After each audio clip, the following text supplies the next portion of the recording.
Alright, let's talk at length about The Legend of Korra. It's a game about Korra, as you might imagine. And she's a badass, so that's kind of alright.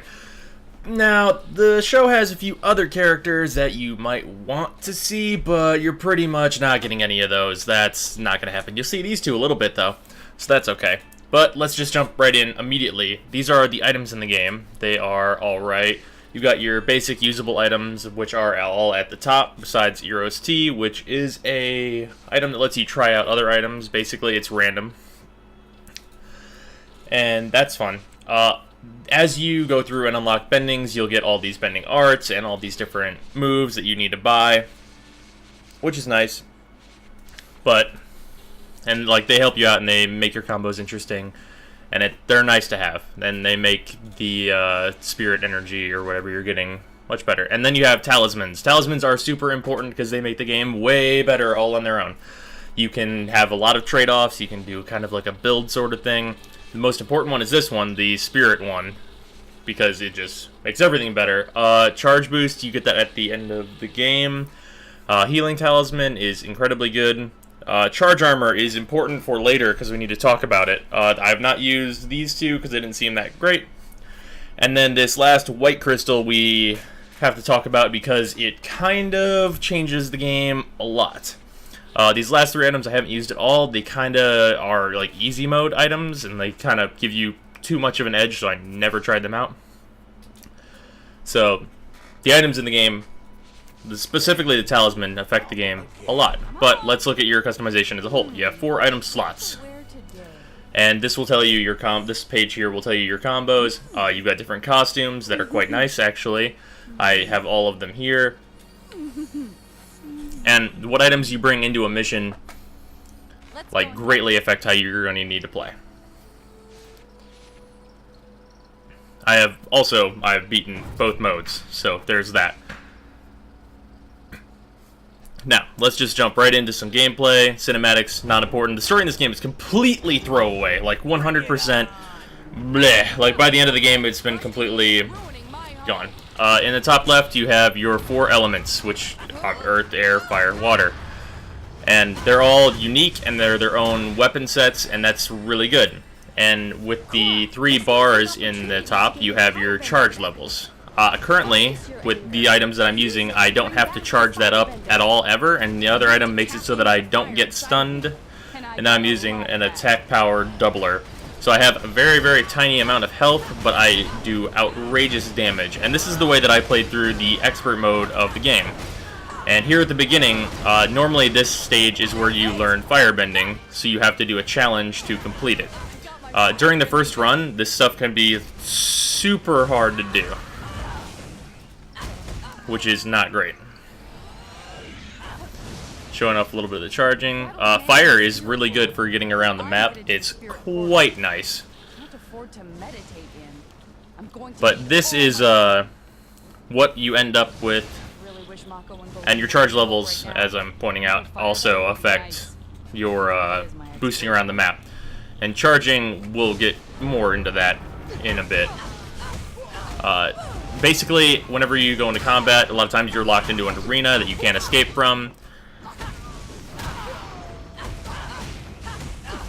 And you're given a bunch of enemies to kill. Because I'm playing on normal with the stuff I was playing expert on, this is very easy.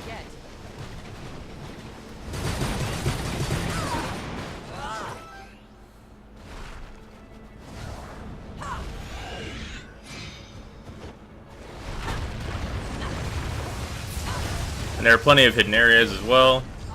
These enemies, these big giant robot enemies, you will see them a lot. They are one of them is the first boss, and they're enemies that are interesting. Oh, those enemies can actually lock your bendings for a limited amount of time if they get a special move off on you, so there's that. And then these special chests you open, and you receive various, like, rankings. It's mostly just for endgame points and getting your spirit energy for leveling stuff up. So at the point where I am, it's not super important.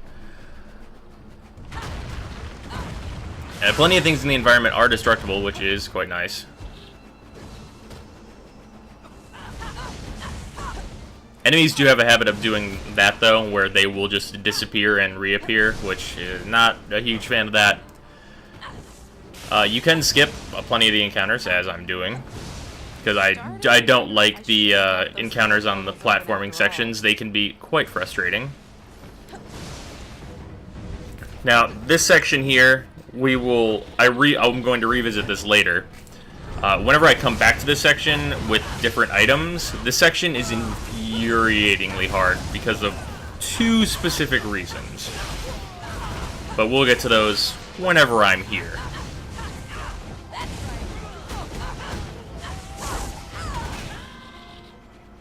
With that, it was quite an easy method of just taking them all down.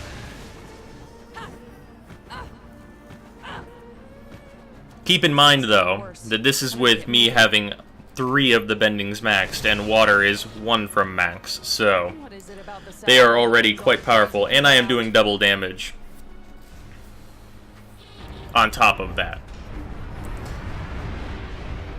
Which it should be noted that whenever you look at the white crystal, it says that it is recommended for extreme mode, which I sort of have a problem with, because this is your max charge level. You're doing like big combos, or not big combos, big moves rather, that like seriously impact the battlefield and do a ton more damage. Because they're recommending that you take the thing that makes you completely forego the charge mechanic in the game, I think that there are inherent problems with the charge mechanic existing at all, because you get your charge levels as you level your bendings up. Like, you don't get level 3 until about 7 or 8, I think. I think they should have just foregone the charge system completely, and just whenever your bending was like leveled up to max, that should just be a normal thing. You shouldn't have to have an item when like clearly they understand and that it's not gonna work out great on expert difficulty. Also, radical finishers. Platinum did make this game. Alright. Now then, this is with the items that I was using the first time that I did this area. As you can see, it is much more difficult. Also, to mitigate the the effects of charge being not great, the item that I'm using at the bottom of my little item list, that makes it so that I charge up my moves whenever I'm using charge. I do it twice as fast. So, there's that. And also, the item on my left is cutting my damage in half, because I was pretty much, like, it's very recommended that you use that for the majority of the game. Because getting that spirit energy gets you all the good items, and it gets you all the moves that you want. So if you're not using it, you're probably going to have a lesser experience whenever you get to expert mode, which is really the meat of the game.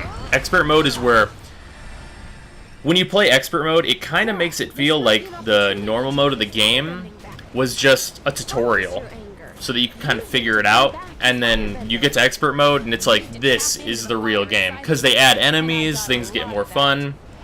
And like, you can get more encounters, and like, it's more fun overall, I think, because of the slightly higher difficulty, combined with, by then you'll have the white crystal that makes so you can forego the charge system. There are plenty of encounters where you will not be able to charge, which we will see in just a little bit. Because this level has one of the best/worst examples of such a thing. Now, that is, I should be clear, that is not to say that I'm dissing on the combat. The combat, even if you're not charging, like, it feels great. Punching dudes is awesome. And, like, Platinum has done a fantastic job of making it feel really good to punch and kill dudes. Also, this green gas thing, though, bad. I don't like it. It's bad news. Yeah, the green gas is super annoying. If that old man's in the spirit world, then I'm headed to the spirit portal.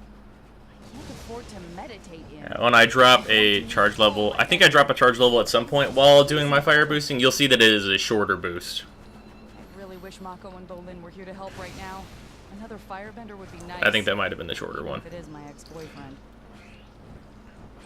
Yeah, yes. And this encounter will go much differently because I have to charge. And charging before encounters, that's another one of the problems with charging, is that if you charge before an encounter, even if a cutscene starts, that charge meter is still going down. That is awful. Like, if you'll prepare for an encounter and then be totally screwed anyway and be at 0 charge level. So you're like, for the beginning of the fight, you're just trying to get that charge up, and it's kind of not fun. The charge mechanic in the game, it's kind of a hindrance, to be honest. But, I mean, you can circumvent it with the item, but I feel that you shouldn't need to.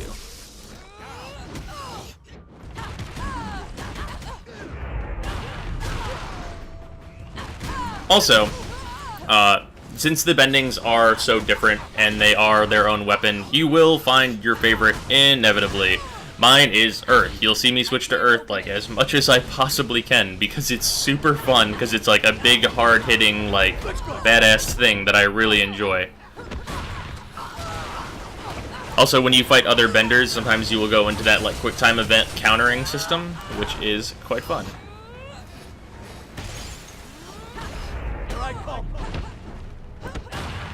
Which you'll see a couple times here.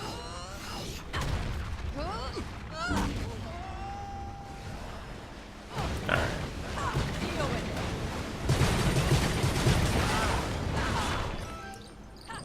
Okay. Now I think... yeah, I do go back over here. Yeah, this encounter is much more difficult.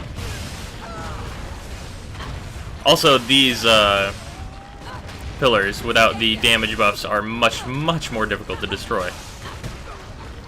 Oh, it's worth noting that electrical attacks by enemies are not counterable. You cannot counter electrical attacks, and that's good and bad. I think electrical attacks may be a bit overused, and in a not fun sort of way.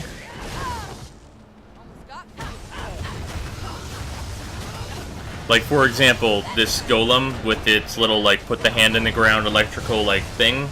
There are 2 bendings that you can't use while he's doing that because you will get hit. And having a boss that potentially will just spam that until they don't want to spam it anymore is kind of not fun. That one move gives me a large amount of trouble.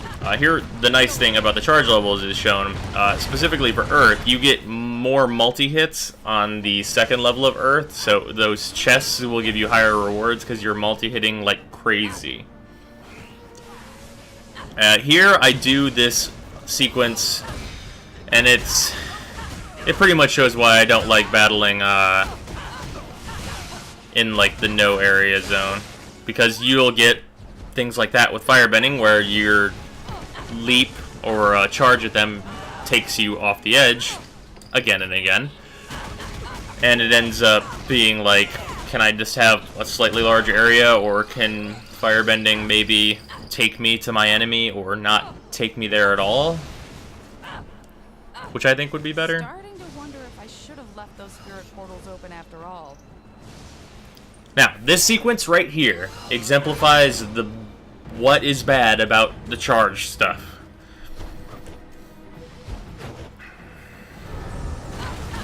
This golem, he's going to use that move exclusively.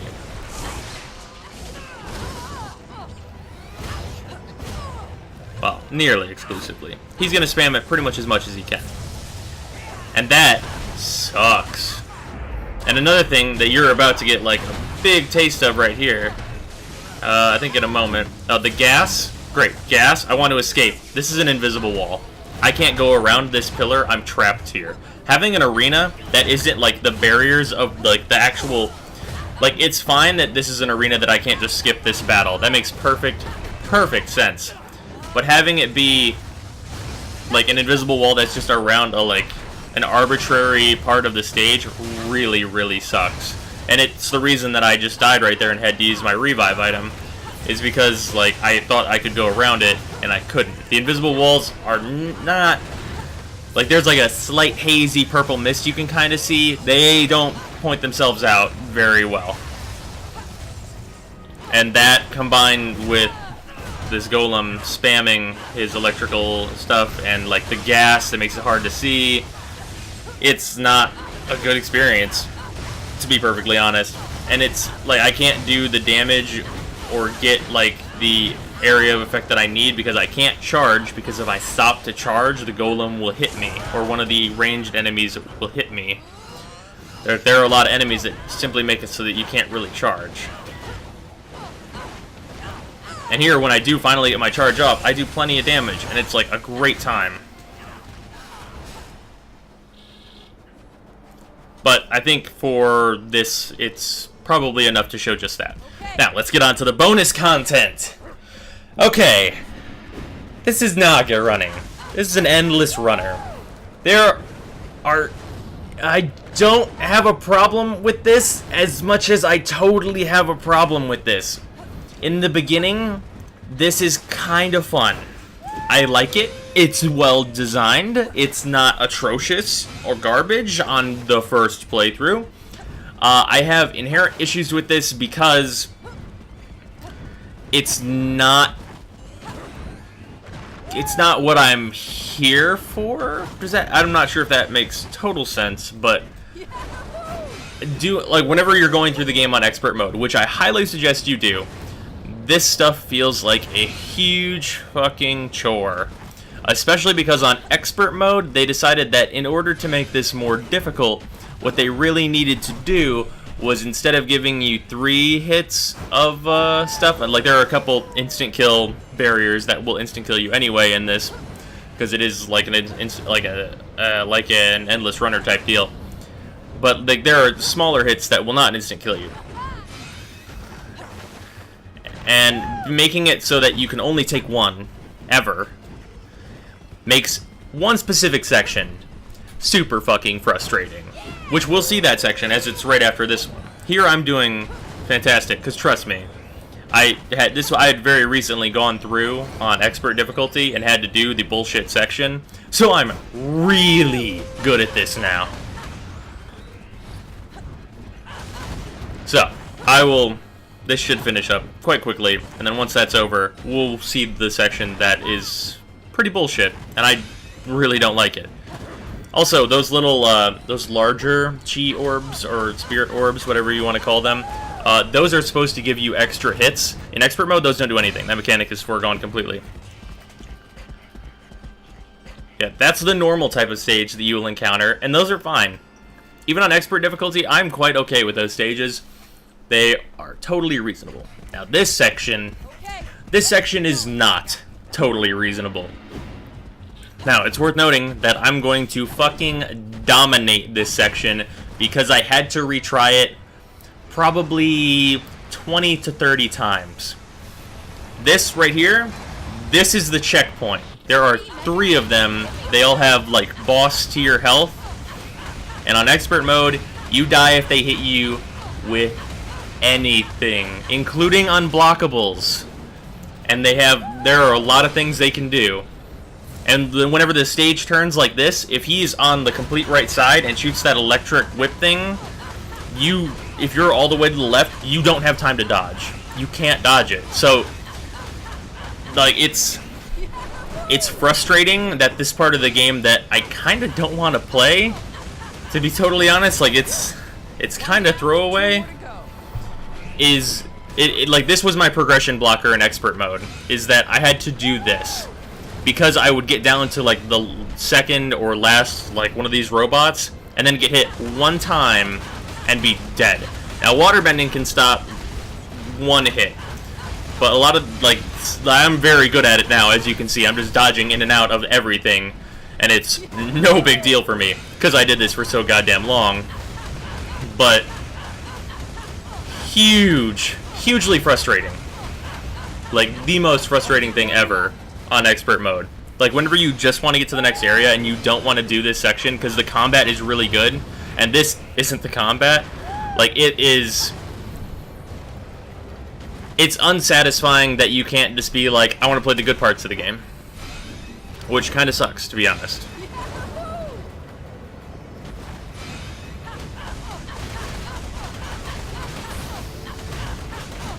Yeah, I'm gonna go through this without taking a hit, because I had to. That's all of them. But I have problems with the Naga running. If you're someone that's not going to go to expert mode, there's no problem with it. I just have personal gripes about that one specific level.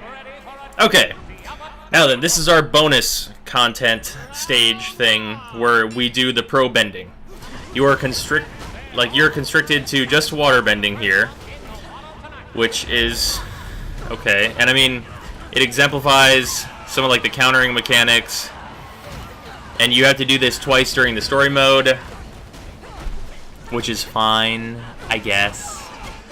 And I mean, there are pros and cons to this being in the game. A lot of people I know wanted to see this be multiplayer, which I wholeheartedly agree with. If this was multiplayer, I think it would be fantastic. Like, you have one person on each team that isn't AI controlled. I think that would be super, super fun. Problem is, that's not the case. So what you have is a mode where you're not getting like that good feeling combat that you really like in the game, most likely, if you're playing this mode, because it means you've beaten the game once. So it's an add-on that doesn't really add much. Instead, personally, which I think this would have been amazing if you could add, like, I don't care how not lore friendly it is, Korra or whatever, I'm talking about purely fun factor. I would have liked to see a big challenge tower, 50 levels of like designed rooms that are like just different combat challenges that you have to work your way through. I think that would have been awesome. I think it would have been way more fun. It would have shown, like, it would have brought to the forefront a lot of like the combat stuff. It would have given the game a lot more playtime and a lot more fun, and I think that would have been better. That being said, pro bending, it's pretty fun. I had a good time with it. I mean, I didn't go through like the top level, most like highest difficulty one. But on the whole, I think it's a fine mode, and it's okay, but I don't think it showcases the better parts of the game. So, it could be better, but I don't have a problem with it either. I'm glad that it's in there. It's not, like, appalling, and it's well designed, and it's got some fun factor to it. So, I do finish this series, and things get pretty crazy towards the end. That last match has got some fire and some fury to it. So I don't know what I'm going to decide to do. I might just skip straight to the last match. Otherwise, you'll get to see the full mini tournament that it sends you through, which is just fine.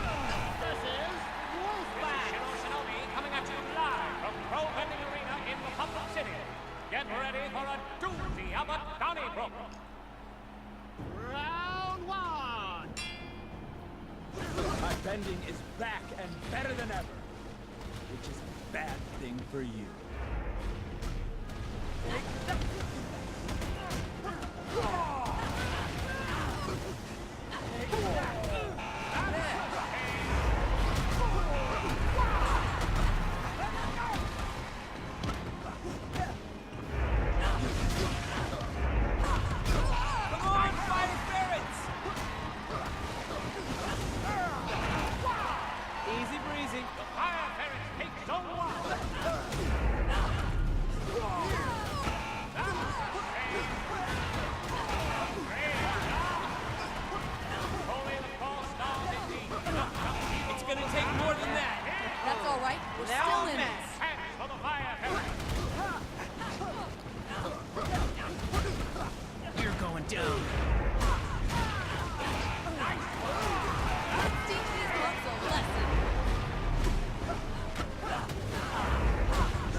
Round one ends in a draw. Time for a tiebreaker to settle the winner.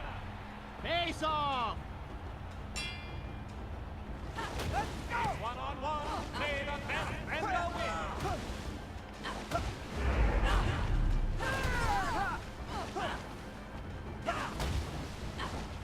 Take that!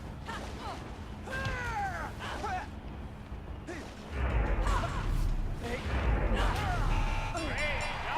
The Fire Parents pull out an amazing victory one-on-one. Round two! Maybe after this, you and I could go out for a nice bowl of noodles. My treat.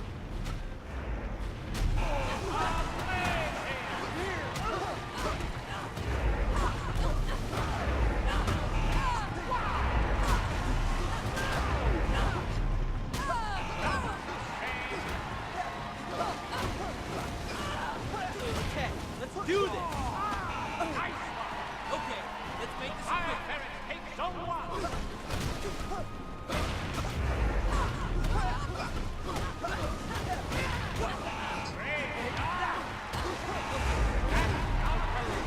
Now I'm mad. I'm all done.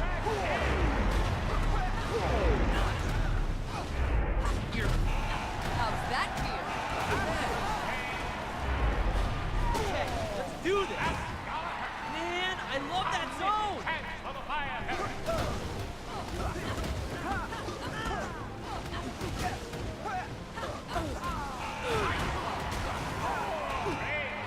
Keep it up, guys. The Fire Parents take zone one.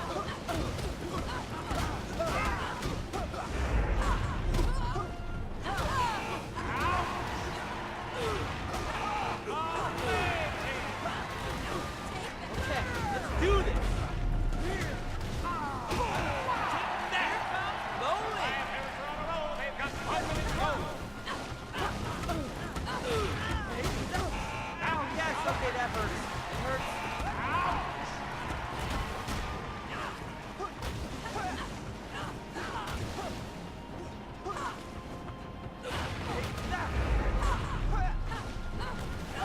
Only 30 seconds left.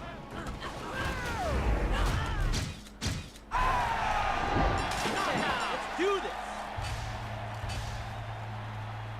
Yeah! Fire Parents! So there you have it.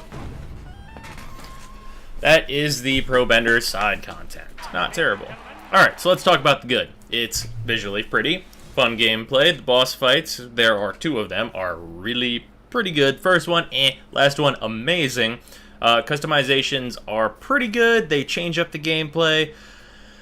Each of the 4 bending styles are fun to do, and you'll probably pick a favorite. It's nice. Combat feels good and is quick, and aside from the charge mechanic, pretty good.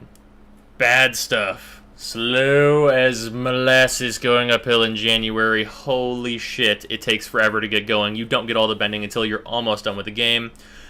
Air seems crazy overpowered compared to the others. It is the last one you get. Story, completely throw away. It's tossed at the end of the storyline. Like, she just whiffs it. The difficulty curve ends up being lower at the end than at the beginning. The beginning is super difficult, and by the end, I don't know if it's that I got better at it or that it was just easier. And one moment. The Naga running. Yes, need to mention that. Naga running sucks. I don't like it. That might just be me. The pro bending stuff, while it's pretty okay, I think it could have been replaced with something better and more show-offy of the systems that they did put in the game that are really good. On PC, the options are not great. They leave a lot to be desired. And I would not suggest a keyboard for this game. They even say whenever you first start up the game that you should use a controller. I wish that was on the Steam page, because it should be. but that's mostly what you're gonna get. It's good, but it could be better. I think to finally end things off, the should you buy of this game is, do you like Korra? You should probably buy the game if you like video games. Do you like Platinum games? If you like Platinum games and you've played all the other ones, yeah, go ahead, pick this up. You'll throw like 8 hours at it and be pretty happy with your experience, and it'll be a good time. So go nuts. Overall, for $15, pretty damn good.